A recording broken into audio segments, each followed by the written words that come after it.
Hello hi welcome back to Satya's kitchen Telugu.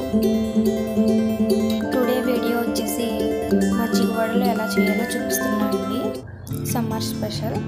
సమ్మర్లో ఇది breakfast కింద తీసుకుంటే మంచిగా బాడీ అంతా కూల్గా ఉంటుందండి. ముందుగా 6 అవర్స్ నానబెట్టిన మినపగుళ్ళని మిక్సీ జార్లో వేసి దాంట్లో కొద్దిగా సాల్ట్ కూడా వేసుకుని మెత్తని పేస్ట్లా గ్రైండ్ చేసేసుకోండి. గ్రైండర్లో వేసుకున్నా పర్లేదండి. తర్వాత స్టవ్ వెలిగించుకుని ప్యాన్ పెట్టుకుని ప్యాన్ హీట్ అయిన తర్వాత 1.5 టేబుల్ స్పూన్ ఆయిల్ వేసుకోండి.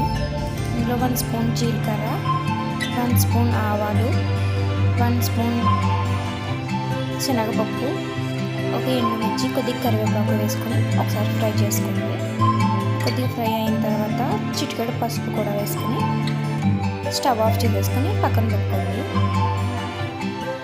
ఇది కొద్దిగా చల్లారిన తర్వాత ఇందులో పెరుగుని కొద్దిగా పలుచగా చేసుకుని అది కూడా యాడ్ చేసేసుకోండి.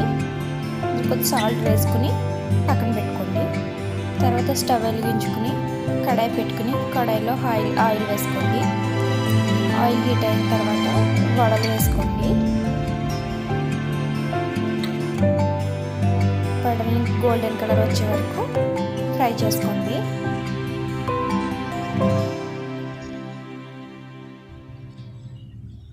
ఈ వడల్ని మార్నింగ్ బ్రేక్ఫాస్ట్ కింద తింటే చాలా బాగుంటాయండి. తర్వాత వీటిని మజ్జిగలో వేసేయండి. మొత్తం అన్నీ వేసేసి ఒకసారి గరిటెతో మొత్తం అంతా కింద పైన కలిసిలా ఒకసారి కలుపుకొని ఒక 6 అవర్స్ పాటు పక్కన పెట్టేయండి. పెరుగు అన్నది పులిస్తే టేస్ట్ బాగుంటుందండి. అంతే అండి. వీడియో నచ్చితే లైక్ చేయండి, షేర్ చేయండి.